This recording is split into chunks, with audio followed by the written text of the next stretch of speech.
Hey Pookie, how are you? It's October, it's spooky season, so I might as well do a video about my favorite spooky books, because why not? Do you like my sweatshirt? This is Halloween Town. Isn't this so cute? I have like a little, I'm festive. This is my favorite, this is the only outfit I wear during Halloween. During October, this is it, it's just this. I got this on Etsy, and I love Halloween Town.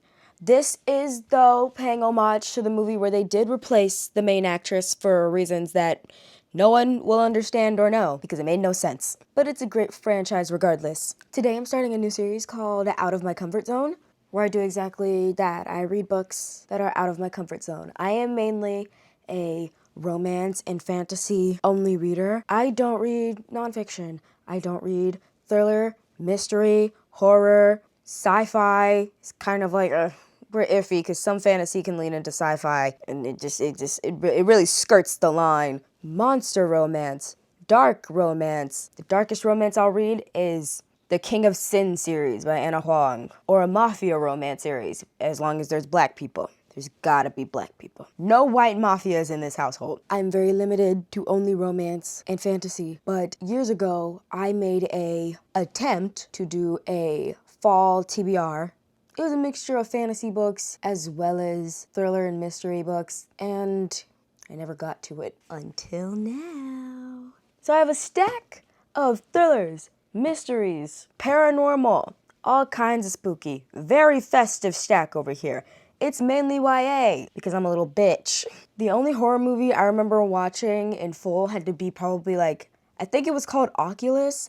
I don't remember. My friends came over to my house and it was on Netflix and we just watched it. I also think I watched a Chucky movie, but that was like in the middle of the day and my friends were still over. I think in the Oculus movie, it was like mind-bending to an extent. Like there is a scene where one of the characters is in this creepy house and they pick up an apple and take a bite. And when they look back, their mouth is bloody and they look and they've bitten to a light bulb. So they're like freaking out, they're panicking, and then they look back and it's still an apple in their hand. You know, like that's the one main scene that I remember from this movie. Other than that, I remember nothing else. I also remember watching Annabelle because my friend wanted to watch it when we were on the bus one time. But other than that, I don't really do spooky, creepy, scary, no.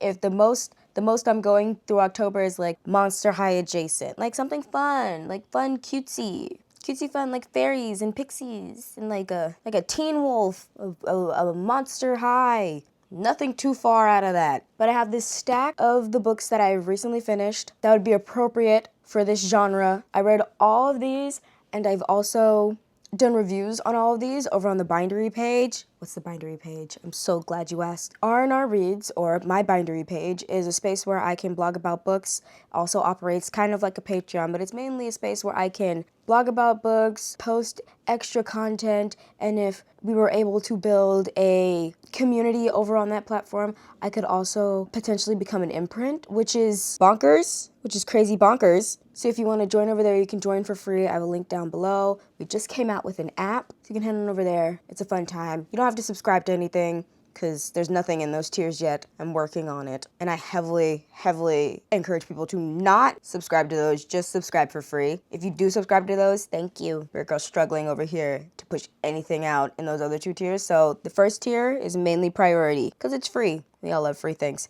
But today, I'm gonna share my favorites from this pile with you. We're also going to be playing a game of keep or throw away, whether I will keep these books or just toss them. Then maybe you'll find them on my Pango, which is also down below, if you would be interested. Just saying. Now, the only way I'm able to get through these is by listening to them on audio, so a lot of this was tandem reading, a lot of this was putting on one and walking around work, because if I have one earbud in, I'm gonna be too busy with work to be worrying about whether I like this book enough to DNF it, you know? So I can really force myself to get through it while I'm multitasking on something else. So a lot of these were tandem read, a lot of these I did through audiobook that I got either from my library or maybe on Spotify, because they were just there, and probably somebody in my library was borrowing it. But we're gonna go through all of these. And then at the end of the video, I'm gonna be discussing whether I do enjoy the genre or not. Let's go. They're vicious games. We follow our main character, Adina, who has her scholarship taken away due to an altercation that happened at school. She's really down in the dumps, doesn't know what to do with her life. This was her one shot.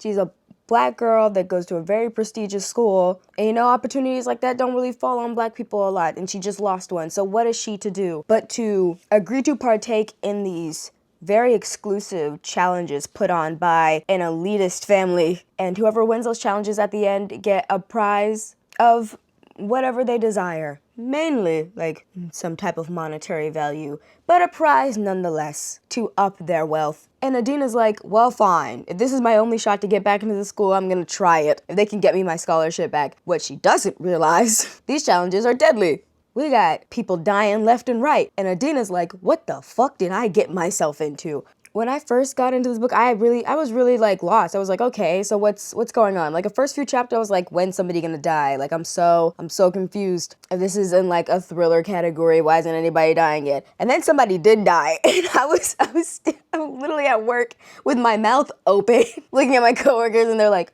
what? And I'm like, are y'all hearing this shit? Like, this shit was crazy. I think this book had great commentary on class and racism and wealth disparities. Very like, well, how far are you willing to go? You're already here. You're already here. And that seemed to be like a common theme throughout a lot of these YA books was like, how far are you willing to go? And is it even really worth it at the end of the day? Is it worth like your mind, your body, your soul, your mental health, the trauma you will endure and will probably be reliving out for the rest of your days? Like, is it really worth it? Or can we find opportunities elsewhere? You know, especially if you are a black person or a person of color or anyone marginalized living in this predominantly white society, especially nowadays. I mean, look outside. Look outside. These people are crazy. Now, whether I would keep this or toss it, I'm keeping it. I'm keeping it.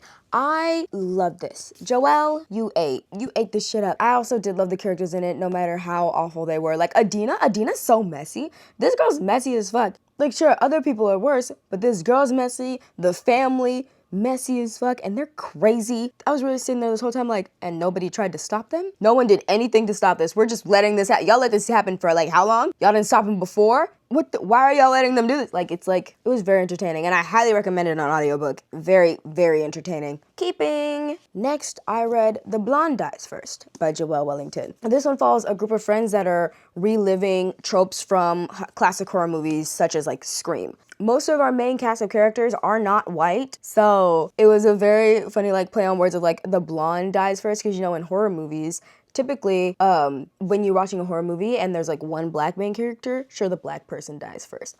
But because all the characters in this book are people of color, one of the characters is very into film. Like, this is his whole shtick. He loves film. He loves horror movies. He's like a horror movie savant. And so he tells the other friends, he's like, well, actually, because most movies in general don't have black people, statistically, the most likely person to die in these scenarios would be the blonde person, not the black person, because not every horror movie has a black person in it. But every horror movie with a black person in it, majority of the time the black person does die first. But overall, with horror movies with diverse cast and not diverse cast, it mostly is the blonde. Because one of their friends is so into this genre of film, they look to him and go about how they're going to survive through each of these different tropes of horror. Like, what is it, like the blonde person, and there's like the smarty pants, and there's the jock, and there's there's all these different types of archetypes of characters that die in a specific order. Like, oh, like these characters, like if these characters, like they usually, like if they're having sex in the movie, they usually die next, like things like that. There is no sex in this book though. It was kind of like they were like pretending in order to lure in the demon that was killing them. So there's no actual on page like sex or anything. Okay, it was just to lure the demon. Nothing too serious. But as someone who did for a time study film and take film classes in college, I was like, I don't care. It felt more like you were just trying to teach me the history of horror films than we're trying to outrun this demon right now. Another aspect of the book is that we have these twin main characters, and they seem to be on like diverging paths. Like, one of them is very academically inclined and gets transferred to a different school to like better suit them, while the other one is still in like their same like hometown, going to school with all their other friends. The twin that left has made all these new like white friends who like can't relate, and now it's like on all her friends that on her her twin side are sitting there like, wow, she's kind of like become like this elitist person that's kind of like abandoned us, you know? It's like there's like a dynamic between the twins where one of them feels left behind or they're just not as close as they used to be. So we're also uncovering their relationship whilst trying to outrun this demon. And there's a lot of other topics that get brought up, like gentrification of their neighborhood, along with like class and wealth disparities and racism. Classic in YA. Keep or toss? I don't know if I would keep this in the long run. If I want to become a fan of Joelle Wellington and her writing, I would keep it. Maybe eventually one day I will toss this one because I didn't really care for it. Like, it was kind of entertaining. Like, by the end of it, when you find out who the demon is, I was like at work cackling and laughing because I was like, this is ridiculous. But I do have another book by Joelle that's coming out in November that I need to read. We have Girls Who Play Dead, where we have Mikey and Kyla.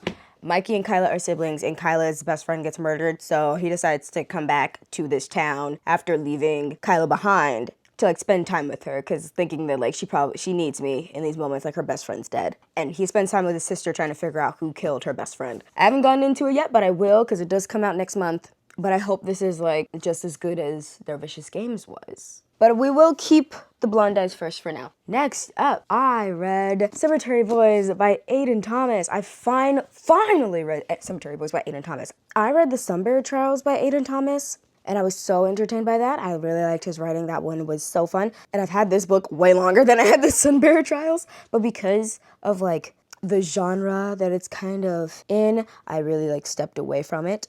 But I finally got to it. We have our main character, Yadriel. He wants to be useful to his family, wants to be a brujo, but they don't really let him do shit. But he wants to be a powerful brujo. And his family kind of just like toss him to the side. Because Yadriel is trans, they don't think that he has the same like probable like magical capabilities. Like they really just like, and that probably like messed up the process, so don't even worry about it, Yadriel. You just sit over there, okay? And Yadriel's like, no, I want to be useful and I want to be helpful. And they find out that their family member, Miguel, has been murdered, but they don't know where Miguel's body is. Like, they're running around trying to find Miguel's body, and they can't find him. So Yadriel's like, you know what? I'm on the case. I'm gonna go find Miguel. And in the process of trying to find Miguel, Yadriel finds his classmate, Julian. And Julian's kind of like this latchkey kid. Nobody really is checking for him or looking for him, but all his friends are like, he's been missing for weeks after we had like an altercation a couple weeks ago, and we don't know where he is. Like, he could be dead. And Yadriel's like, oh shit. So now the goal, along with finding Miguel and finding Miguel's killer, is finding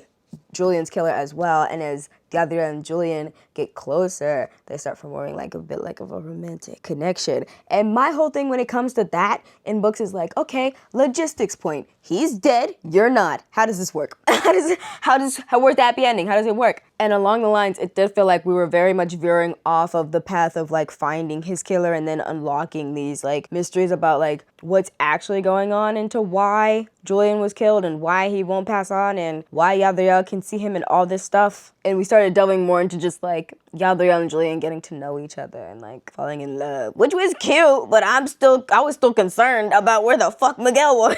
Like, okay, let's focus up. Where the fuck is Miguel? It's like the longer Julian and Yadriel spend together, the less he wants Julian to like pass on. Spoiler alert, we figured out what the fuck was going on. And everyone gets to live and it's happy ending. Yay! I thought this book was so cute. It was so adorable. Keep or toss. Keeping it. I'm keeping it. There's the next book. Is it coming out this year or next year? Espiritu?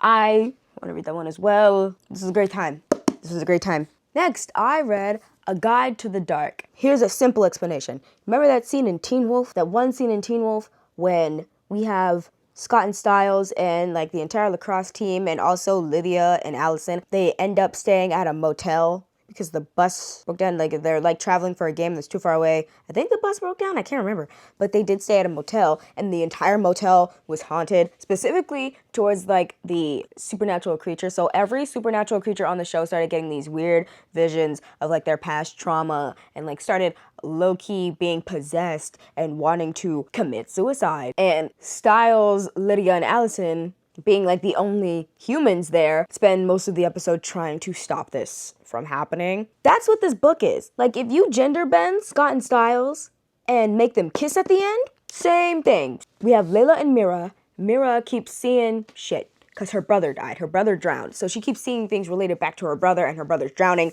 And Layla's like, what the fuck are you talking about, bitch? Have you lost your mind? And it's specifically in the room that they're staying in. And so whilst they are trying to do their college road trip, their car breaks down and they go stay at a motel. They get into this room. The room keeps possessing Mira. And Layla's like, my best friend's crazy. I'm in love with her, but she's crazy.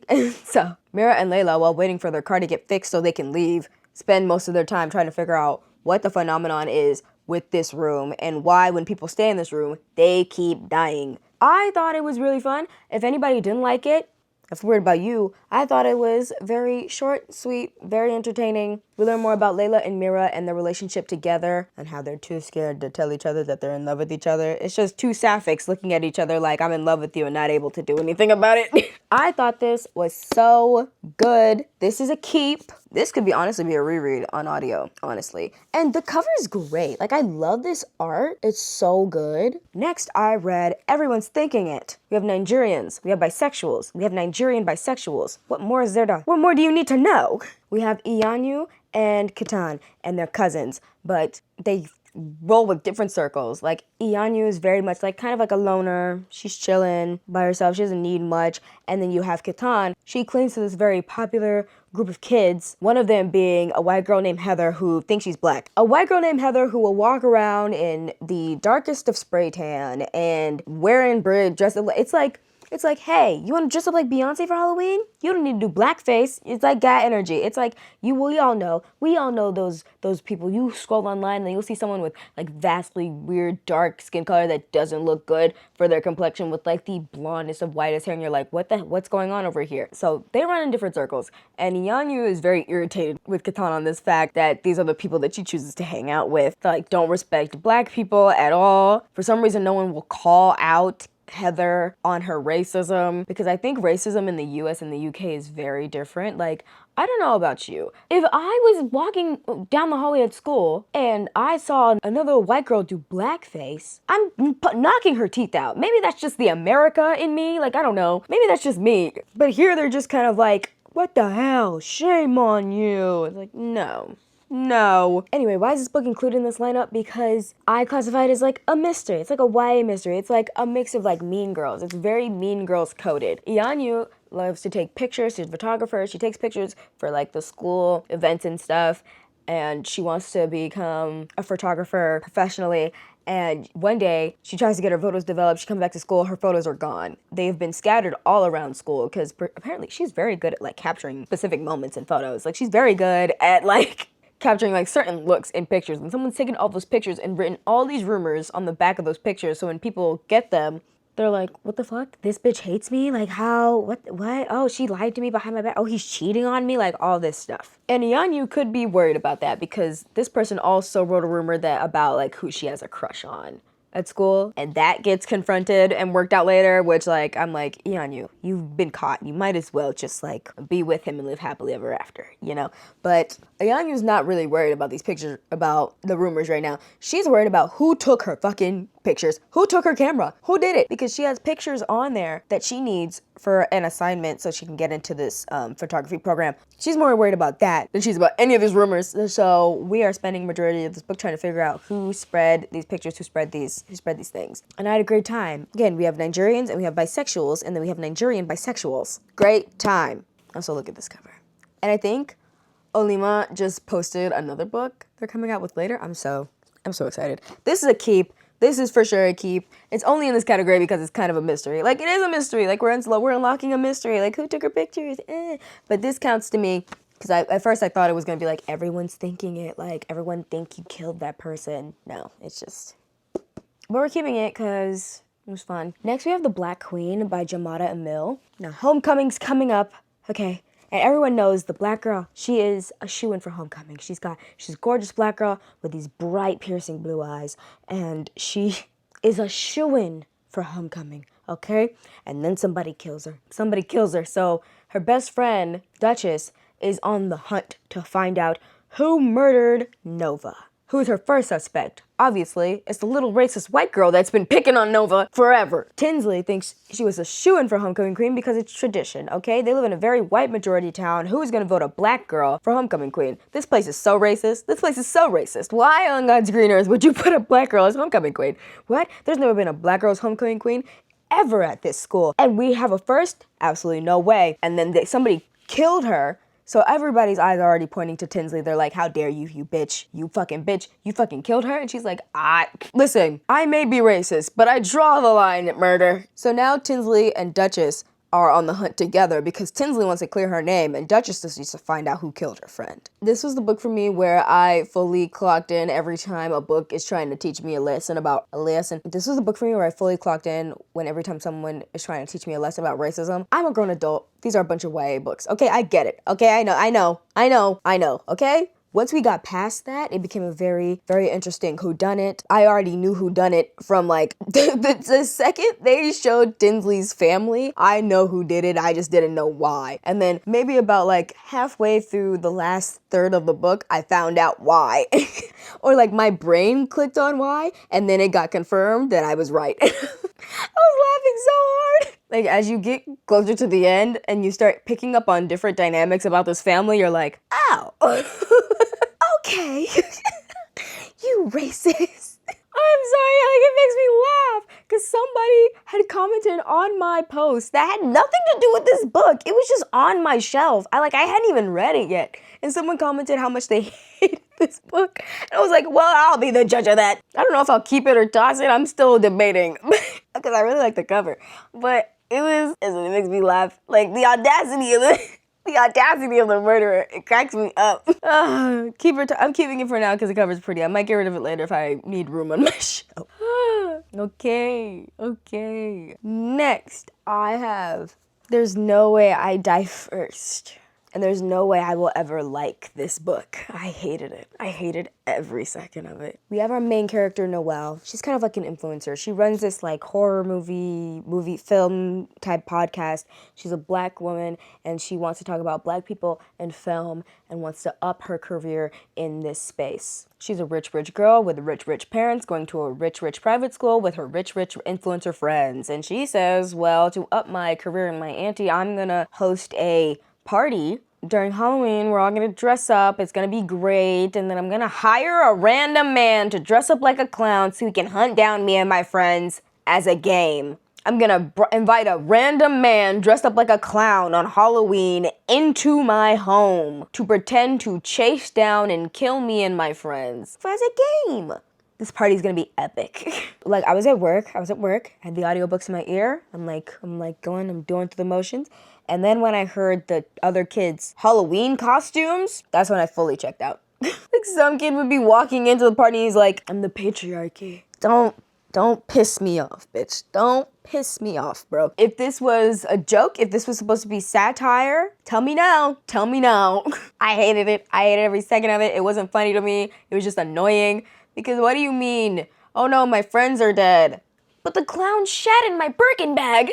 Oh, I swear to God. Maybe it just needs to be written out in script because it was like the villain in question was like a left-wing extremist, essentially. Like, he's so left-wing that he said, you know what? Instead of targeting the parents of these children and their wealth as they are the 1% and who they've taken advantage of to get to this point, like the parents gotta go, I'm gonna go after the kids. You know what? Beyonce may be a billionaire, but we gotta get Blue Ivy, you know? Like, that's how it felt reading this. It didn't make sense to me, it was stupid, everybody's stupid, all these kids are stupid, and I'm sick of, like, books where it shows rich kids that have, like, no emotion for their friends. Like, you have, like, y'all dead ass aren't friends. You're on the same wealth gap. You can't just be friends to be friends. I don't know. I don't hang out with rich people in this category. Like, I don't know anybody that's rich. Like, if you wanted to do a commentary on class in, like, a way and still make it funny, I think Davinci Games did it better. We're throwing this away. This is garbage. This is actually garbage. Like, I don't, like, Lisa Springer, I need you to tell me right now if this was a joke. I need to know no. I need to know your political beliefs, where you line on the aisle, and whether this was a joke or not. That's what I need to know. Garbage. Trash. No. Next, I have You're Not Supposed to Die Tonight by Caitlin Barron. I like Caitlin Barron, okay? I've read Cinderella is Dead. That book is very good. I read This Poison Heart and This Wicked Fate. I did not like This Wicked Fate so much after I found out in This Poison Heart that the main character is 15 and the love interest is like hundreds of years old. Because like if you're gonna write a book where you have like a character falling in love with like someone that's like basically immortal, why are they 14? Why are they 14 and 15? That makes me sick. At least let them be like 25, because who gives a shit after they turn 25? That's their business. At this point, like, I do think I need to get rid of This Wicked Fate and This Poison Heart, because I just don't. Like, This Poison Heart was good, and I loved, like, the discussion of, like, Greek mythology of, like, Hecate, but no. Anyway, we're talking about this book. You're Not Supposed to Die Tonight follows a group of kids that work at a horror camp, you know, like a Knott's Berry Farm type of deal, except they're like living out like tropes of a horror movie for their guests. We have our main character who often plays the final girl in these bits, but recently like people went missing, people that worked there went missing, they had to shut down the camp because people died.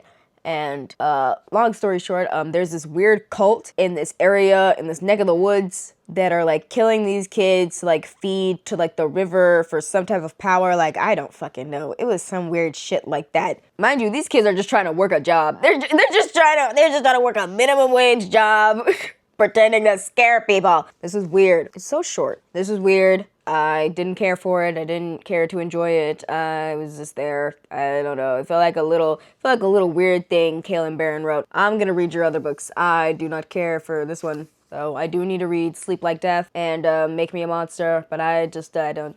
This one can be like, bye. Bye. Next book I have, Suddenly a Murder, by Lauren Munoz. Another one about a group of kids that throw a party in this mansion, but in this one they dress up like it's the 1920s, and then, oh no, one of the characters' boyfriend ends up dead. What are we to do? Who killed him? Let's invite the two worst detectives on the planet to figure out who the murderer was, because they have to be in this house, because this house is like on an island somewhere. Like, who else would kill this boy? We have our main character, Izzy. Izzy has showed up to this party with a knife for some reason, and is just walking around with a knife to want to threaten the kid that gets murdered. And so now you're spending the rest of the book like, okay, great, he's dead. Why'd you bring the knife? Because you're the main character. You can't be the killer. That would be too easy. Why did you bring the knife though? Why'd you bring the knife? This was 8 hours on audiobook of me sitting there going, and what's the knife for? What's the knife for? Why'd you bring the knife? Why'd you bring the knife? When we find out why she brought the knife, I was so pissed off. Most of the book, all the characters start going through these flashbacks before and after talking to the detective about like their relationship with the victim. I think his name is Chris. Like, I truly do not remember. It doesn't even have his name on the back of here. Like, I truly do not remember what his name was, and how awful memories they had with Chris, because Chris wasn't like a great kid, but he was just a kid. Like, he wasn't like the best guy. Did he cheat on his girlfriends a lot? Yeah. We're gonna get to that in a second. So all the flashbacks are trying to be like, oh, these are reasons why all these other kids would have motive to kill Chris. He's cheating on his girlfriend with the other girl that's also at this party. Like, he said some messed up things to his friends. But only one person here has a knife, and that's Izzy. And the victim was found with stab wounds. I think he was found with stab wounds. See, I truly do not remember. I do not care. But let me tell you what happened, because I'm already mad. I'm getting mad all over again. Izzy brings a knife to this party to threaten this boy because this boy is sleeping with his mom. Izzy brings a knife. Now, Chris is not a great kid, okay? He cheats on his girlfriend. Two of the girls that are at this party, one of them that's throwing the party, he cheated on her with another girl. So, but not only did he cheat on her with another girl, he cheated on her with Izzy's mom. Yes, Izzy's mother. Izzy's mother is a professor at the school that these little private school kids go to. Izzy's mother has been grooming this little boy, and this Izzy's mother is having a relationship with a student. So Izzy thought the bright idea would be to threaten him to stop seeing her mother. That's grooming him, by the way, mind you. What? He's a victim in more ways than one. Cause yeah, he's a cheater, but he was also getting groomed. You know how you threaten him? You say, hey, I know you're sleeping with my mom. So this is what's gonna happen. Either you stop seeing her for your own good, because this shouldn't be happening in the first place, or I tell the authorities, which would end up more detrimental to me because I'll be the one without a mom. But would it be more detrimental to you because your mom sucks? Your mom's grooming a minor on top of the fact that your mom lied to you about your father. Yeah, That information comes out of nowhere because we have one of the detectives was here on purpose. Yes, she's been looking for our main character, Izzy, for years. She's never been able to find Izzy because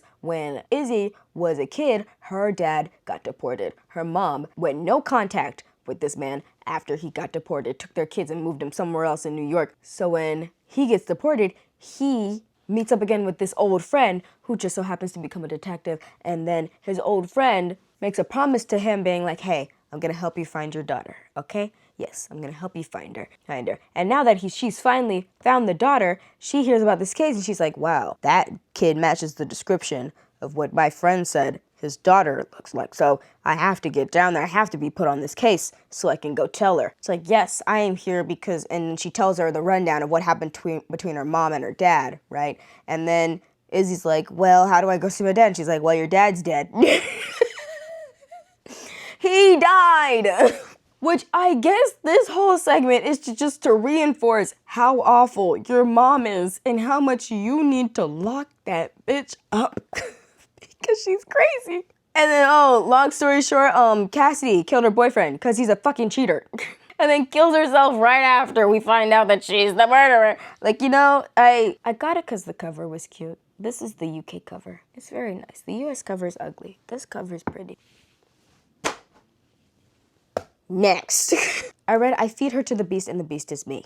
We got ballet and we got thriller elements. It's a heck of a time. We have a black ballerina. We already know how hard it is for black people in any capacity, especially in the arts, especially in an art such as meticulous and so filled with aesthetics and how mistreated they are to black people. Like, I hear about the woes of black ballerinas constantly. So to do a book like this where we have our main black ballerina who just wants to be up to the same level as her peers. Like, she's very meticulous, very much a perfectionist, but she can't catch a fucking break. So she just does what all her other peers have done and goes down to this like sewer demon and makes a deal with him, giving up pieces of herself to this demon in order to get her bidding done. Like manipulating people into giving her roles that she wants or being incredibly enticing. But she's not the only other monster here. There is another monster. There's like a counteractive demon that's also there.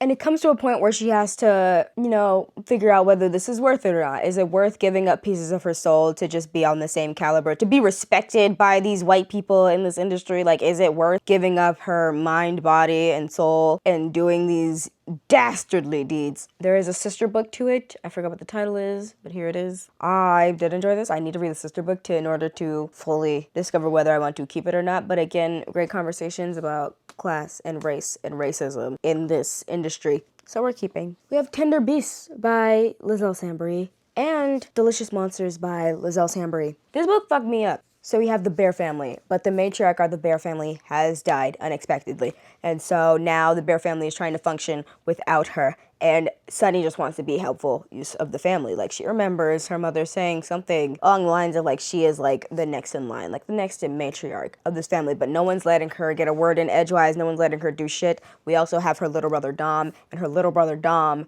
is like kind of like a troubled kid. Dom went to jail because his girlfriend got murdered. And he is the first suspect because obviously it's his girlfriend. And he's always been kind of like this troubled kid. Like, he's always like the black sheep of the family. So now he's been let out of jail because they're still trying to find the girl's killer. The second he gets let out of jail, another kid dies near Dom. And Sunny is doing everything in her power to protect Dom because she's like, no, like, Dom is not a murderer. Like, I would never accuse my brother of murdering my brother. My little brother's not a murderer. So most of this book is trying to uncover all these secrets going on with her family, with their mom, with Dom, because he's such a closeted kid, because he's been ostracized by this family. And Sunny has been kept in the dark for so long. Like, she just doesn't know anything because she's Sunny. She's this archetype of this very happy-go-lucky type of person.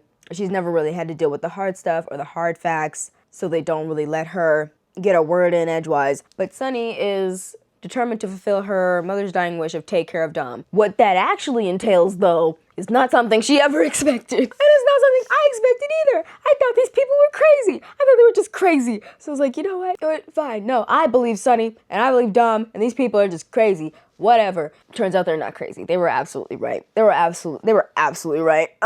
It's so creepy, and it gets so gross, and it's just, Like, I don't know if I want to delve back into that, but it's so gross. I might have already did it in the reading wrap up. Like, I did not know how to explain myself. Like, it's so, oh my god.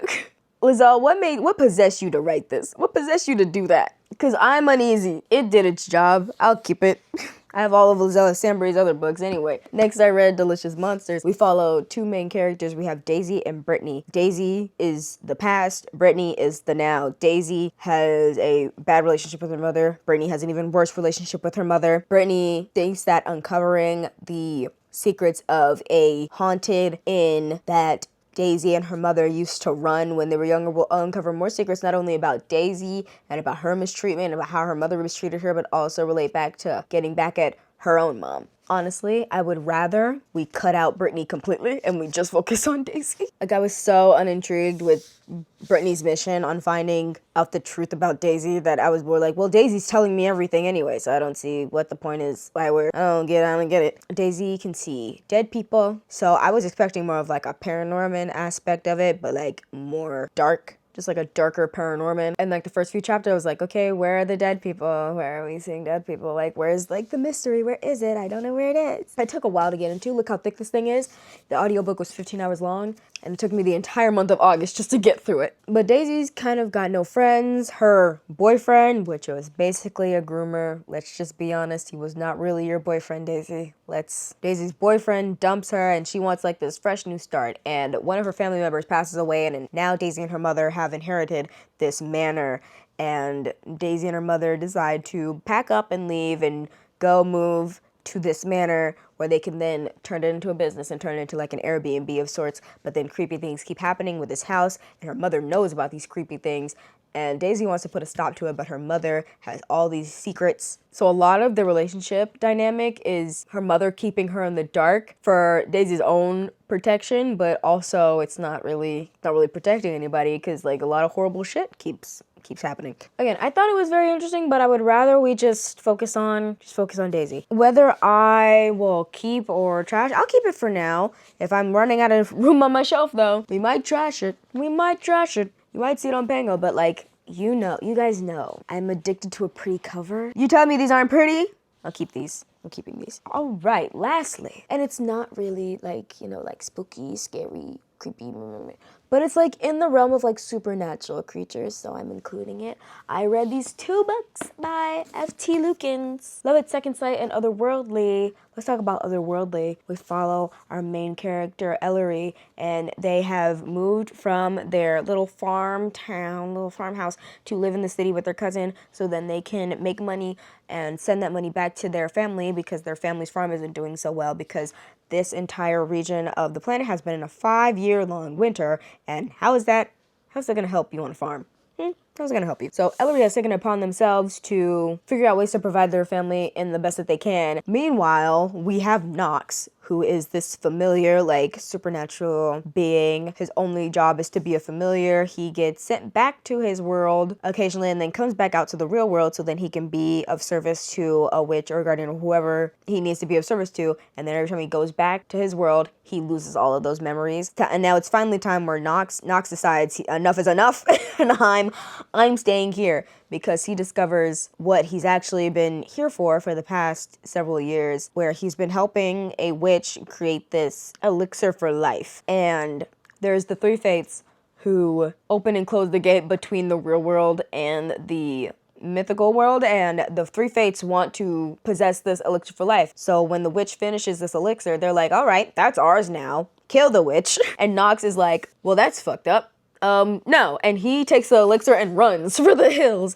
bumping back into Ellery as they both live in the same town, and then enlists Ellery's help into stopping the three fates. And in the process, he wants to be able to live more of life, like be able to explore, live life, like he's no longer somebody's slave, for lack of better terms, and he wants to experience what it really means to be human. And he spends a lot of time with Ellery, who is like the exact opposite. Like, Ellery is such a closeted person. They're a loner, they don't go out much, and Knox just wants to explore everything. So they spend a lot of time together doing what Knox does. Spend a lot of time together and start falling in love with each other. But it's like, oh my gosh, but you like have to go back to your time and you're like immortal and I can't keep you here. And I like when books that talk about the supernatural have such like a engrossed world. Like it's just the supernatural aspect is so tied into the real world aspect. But in this one, it's a way where it's like, oh, all these mythical creatures have just been here the whole time and we never really noticed. Like, it's just kind of like rumored that the lady that sings at the bar over there is a nymph. Ellery starts getting out of their shell more, starts exploring more, discovering new things about themselves. And they both like help each other in different ways. I thought this was very cute. This was gifted to me by Simon Teen like years ago and I never requested it. So they just kind of like, sometimes they're just like, hey, we have your